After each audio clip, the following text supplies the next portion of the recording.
Halo semua, perkenalkan, nama saya Ota Excel Ignatius. Saya merupakan seorang mahasiswa Universitas Multimedia Nusantara dengan nomor induk mahasiswa 0000135655. Saya mengambil prodi seni dan desain jurusan DKP. Pada di kesempatan yang kali ini, saya akan menceritakan dan membagikan pengalaman saya dalam melakukan 3 perilaku proaktif di kehidupan sehari-hari yang menonjol dalam diri saya sendiri. Nah, hal pertama yang saya akan ceritakan itu mengenai pemberian tugas. Nah, sebagai seorang mahasiswa, tentunya saya diberikan tanggung jawab untuk mengerjakan tugas yang diberikan oleh dosen pengajar dengan baik dan tepat waktu. Nah, dalam situasi ini, kita harus menjadi lebih proaktif dan jangan reaktif. Kita tidak boleh mengeluh karena tugas kita itu terlalu banyak, tetapi kita harus segera mengendalikan situasi kita dengan baik hingga tugas-tugas yang kita kerjakan itu bisa terselesaikan dengan tepat waktu. Kita juga harus mencatat informasi-informasi penting seperti yang saya lakukan ini, seperti misalnya apakah ada alat bahan yang harus dibawa atau tenggatnya kapan, dan sebagainya. Nah, dengan mencatat hal-hal tersebut, itu akhirnya saya bisa menyelesaikan tugas yang saya dapatkan dengan proaktif dan baik. Nah, lalu hal kedua yang saya lakukan itu ketika saya menghadapi kesulitan.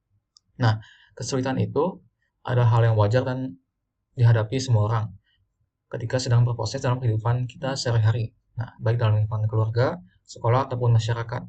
Nah, ketika saya menghadapi kesulitan, saya akan segera mencari solusinya terlebih dahulu oleh saya sendiri. Nah, namun jika saya memang sudah kesulitan dan tidak ada solusi lain, saya akan segera meminta bantuan dari orang yang paham akan situasi tersebut, sehingga solusinya dapat saya temukan dengan tepat waktu.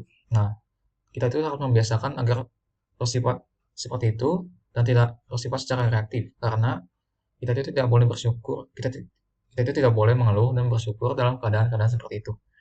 Karena itu ketika kita mengeluh, kita tidak akan menyelesaikan apapun dan hanya akan membuang waktu kita. Lalu yang ketiga adalah ketika saya menghadapi kegagalan. Saya itu membiasakan diri saya untuk tetap tenang dan berusaha menerima fakta bahwa saya itu mengalami kegagalan. Namun, yang pasti itu kita itu tidak boleh menyerah dan harus berusaha lagi. Kita itu harus bisa menganalisa dan belajar apa yang salah dari diri kita sehingga kita bisa menjadi lebih baik di kedepannya. Lalu saya itu menyebut ketiga perilaku tersebut itu proaktif itu karena ketika kita dihadapi oleh suatu masalah, kita itu tidak langsung memikirkan mengenai masalah tersebut, namun kita itu langsung memikirkan mengenai solusinya dengan lebih baik. Kita itu harus lebih tenang dan baik, fokus ke inti solusinya dan bukan masalahnya. Nah, lalu sikap ini itulah yang membuat hidup kita itu menjadi lebih efektif dan baik. Sehingga kita itu bisa membantu diri kita sendiri untuk bisa lebih mandiri dan membantu sesama mencari solusi serta menghindari konflik atau masalah yang berkelanjutan. Nah, lalu di sini juga saya akan menjelaskan mengenai perilaku-perilaku saya yang lebih reaktif. Nah, lalu jujur saja yang perilaku-perilaku reaktif saya itu hampir sama dengan perilaku proaktif saya, karena saya itu kadang bersifat proaktif, kadang saya bersifat reaktif. Yang pertama itu ketika saya sedang diberikan tugas. Uh, Ketika saya mendapatkan tugas, terus saya kadang secara spontan itu merasa malas untuk mengerjakan tugas tersebut.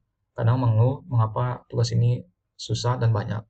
Tetapi kita itu tidak boleh bersikap seperti itu. Karena kadang juga saya menunda tugas tersebut sampai malam dan akhir tenggat. Ya meskipun saya tetap menyelesaikannya di tetap waktu, hal itu tidak baik sehingga harus saya perbaiki dan bersifat lebih proaktif. Lalu yang kedua itu mengenai kesulitan. Saya itu kadang mengeluh ketika menghadapi kesulitan, terutama kesulitan yang memang disebabkannya itu bukan karena saya.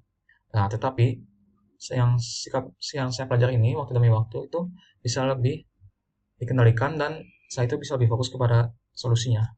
Lalu yang terakhir itu mengenai kegagalan. Ini adalah situasi yang paling sering saya lakukan secara reaktif karena kegagalan itu emang bukan hal yang menyenangkan dan bisa diterima begitu saja. Nah, terutama ketika kita itu sudah berusaha keras dan demi melakukannya. Tetapi sebagai pribadi yang proaktif, kita itu harus menjadi lebih fokus pada inti solusi dan bukan masalahnya. Nah, jika kita tetap melakukan hal-hal reaktif seperti yang saya lakukan ini, kita itu bisa menerima konsekuensinya seperti setelah terjebak dalam masalah yang sama, kita itu tidak mendapatkan solusi yang kita mau, dan akhirnya kita hanya bisa menjadi diri kita sendiri tanpa adanya perkembangan apapun. Nah, sekian cerita dari saya. Semoga kalian semua bisa terbantu mengenai menjadi pribadi yang lebih proaktif. Terima kasih.